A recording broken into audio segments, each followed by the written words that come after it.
guys, welcome back to the channel. I hope you guys are all holding up okay in these strange times. Today's video we're actually going to be talking about something that you can do to stay creative from home.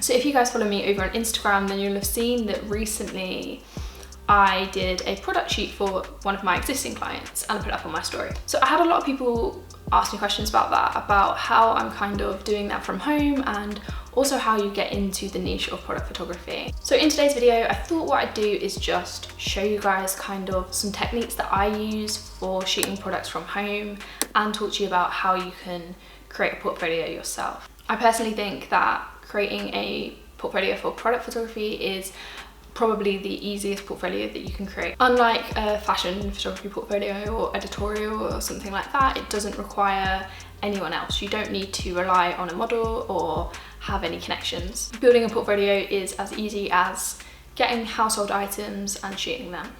So that's exactly what I did in today's video. This morning I went out and took just a handful of different household items, from watches, perfume, skincare stuff, and I just shot a few different looks to kind of show you guys how you can use things from home, things you already have, to create product photography. So I did shoot all of my product stuff in this video on my camera, on my Canon 6D Mark II, but you can use a phone.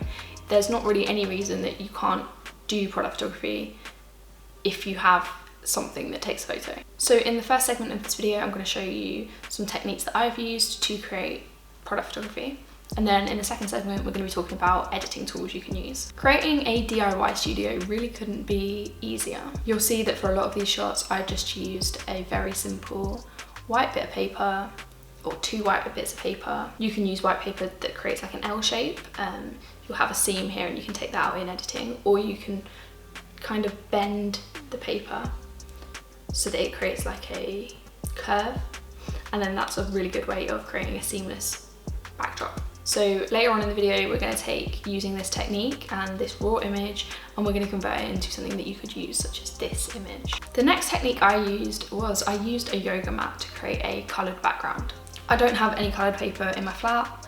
I don't have any materials that I kind of could use, so I just rolled out my yoga mat. It's blue, and I placed the objects onto the mat and photographed it using a flash. You don't need to use a flash, it was just quite dark in the flat. If you want to kind of even out your shadows and you don't have a flash, you could always use a reflector or a white bit of paper, something that does reflect, to kind of even those shadows out and reflect the light into them. Something to keep in mind is that when you're shooting on a coloured surface, if you want flexibility on the colour of the background, so for example, in the post I changed the blue to various different shades, you want to avoid the items on the mat being the same colour as the background. Obviously, if you then change the colour of the background, you're going to in turn change the colour of the product, and we're not trying to do that today. As a natural light photographer, you can imagine that I was much more in my element when I took the products outside. So I waited for some direct light. It's a bit of a cloudy day, so the light kept coming and going, but I waited for some direct light, and then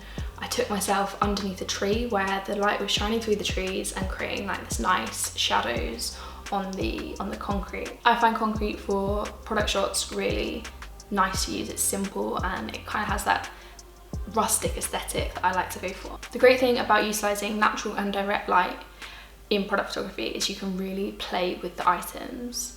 So for example, some of the items that I had were, the glass was it was orange, so it was creating an orange reflection onto the concrete. Any kind of glass item that you're using will create a nice reflection.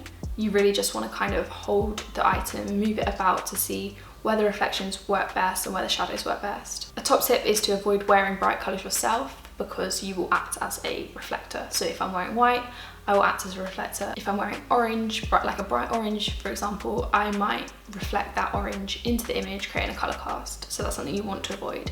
I also took a prism out with me to create some more reflections. I used the prism mostly to direct the light.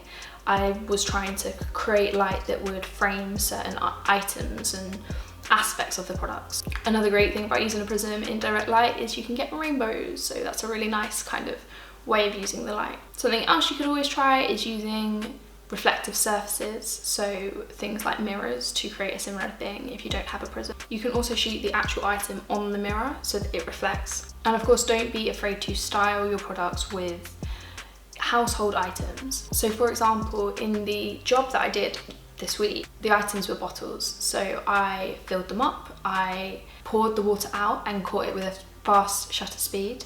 I poured water on it to create kind of like a dewy kind of texture. I also used trainers, a gym mat, earphones to style the bottle in kind of like a fitness kind of setting. With the coffee cup, I used a book that I'm reading currently, quite a neutral colour, to kind of create a scene, a setting. You really want to think about what story you're telling with those kind of images.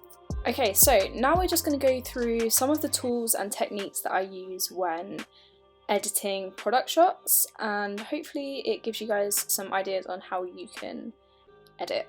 So we've taken in this raw image of this coffee cup, and there's a few things I kind of want to do. So what I'm going to do is I'm going to start with some colour corrections. I'm going to bring the exposure down a little bit, but bring the shadows up just so that we maintain some detail in this black. This bit really you just need to kind of edit it to your personal taste. So I'm going to go ahead and kind of speed through. Now I am happy with this colour grading, and I'm just going to crop it into a square.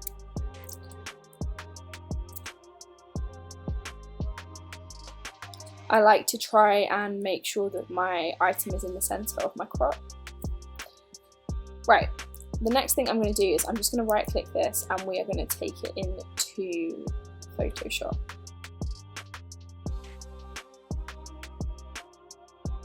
Of this little crease in the paper, we're going to clean up some of the dust off of the mug, and we're also going to make this background a little bit better. We're going to make it all white. So the first thing I'm going to do is I'm just going to take the rectangular marquee tool and I'm going to select this top bit that isn't white, and I'm just going to click backspace. This brings up your fill thing, and I'm just going to click content aware. Okay, you want to make sure that your image is on the background layer for this to work.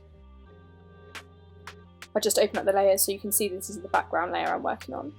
So yeah, content aware is a really easy way to fill a part of your image with something that the application, Photoshop, thinks that you need. We're going to use content aware again just to take out these.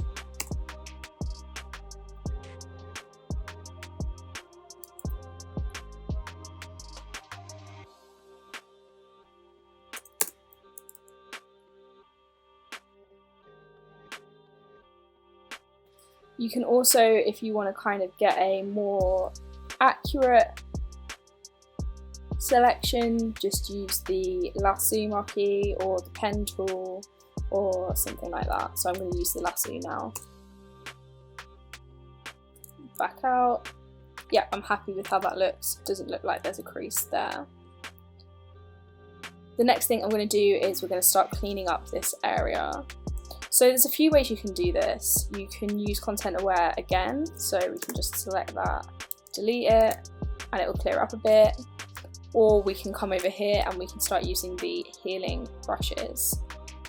So the spot healing brush selects parts of the image that it thinks, so you can set it as content aware or proximity match, for example. And you can just go over all of the spots and yeah, slowly heal them.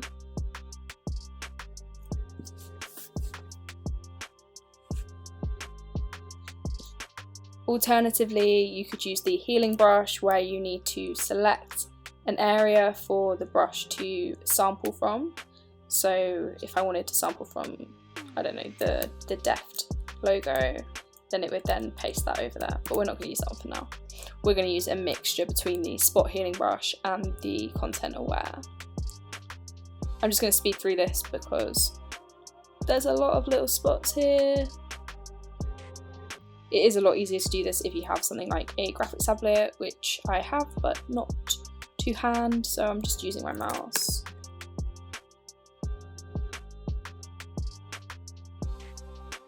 Okay, so I'm quite happy with that right now. I think what I'm going to do is take that back into Lightroom and play around with some more adjustments. So you just save your file, and then when you head back into Lightroom, that should be there as a virtual copy.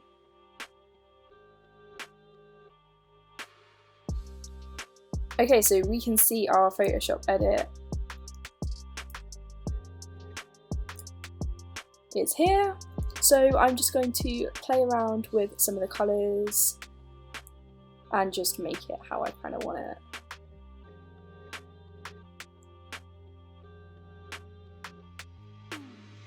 And yeah, I'm just going to drag this in so you can see the before and the after. Still got a little bit of patchiness, but it was just a really quick example to show you guys how you could edit something with a really simple setup that was just the book and then the paper above it and some direct light coming through the window light, and we can turn it into a product shot using the patch tool. So similar to content aware and the spot healing and the healing brush, you just select and you can drag. Using all of these tools together can be a great way to enhance your work. So in this next example, we're going to be talking about using this yoga mat and creating something out of it. So the first thing I'm going to do is I'm just going to crop it again.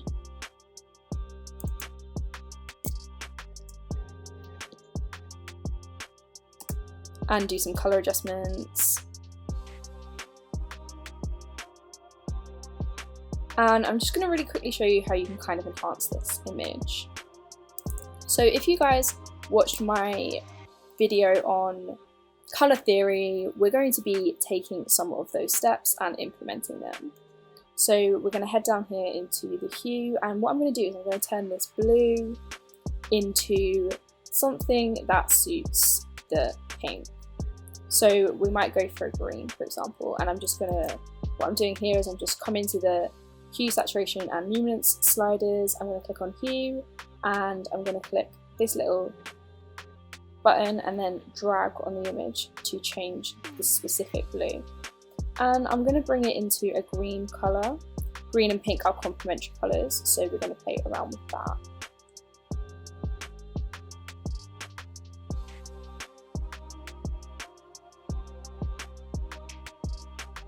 And yeah, that's really simply how you can make a lot of variety in your work. So again, we could change this completely, and we could change it to a purple, and we could go for more like an analogous or monochromatic colour scheme.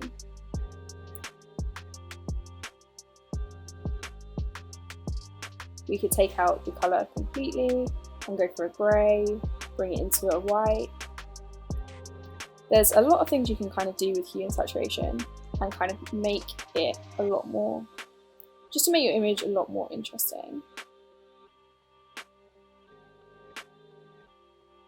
Like I said before though, you do want to avoid doing it if there are coloured objects that are the same colour as your background. To show you why, if we grab this blue and we move it, you are changing the colour of these bottles as well. In product shots, you want to kind of make sure that the products are as similar to real life as possible, so I would avoid doing this. Of course, if you did want to play around with the colours of the actual products, then by all means you could do this. Over here is also a good example of a colour cast, where the colour of this bottle is creating a colour cast onto the black.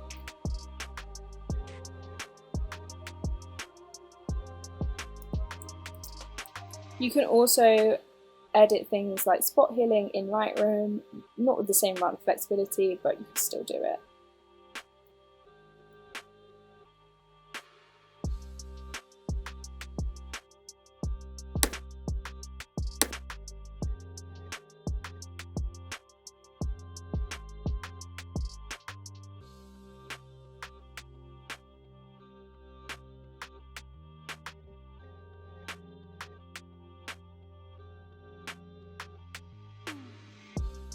So with these simple adjustments, you can really enhance your product photography by using a really simple setup and some simple editing techniques.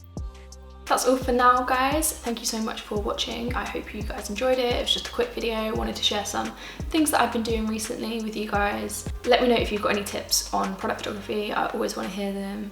But until then, you guys can find me over on Instagram, Twitter. I've now got a TikTok. But I will see you guys in the next one.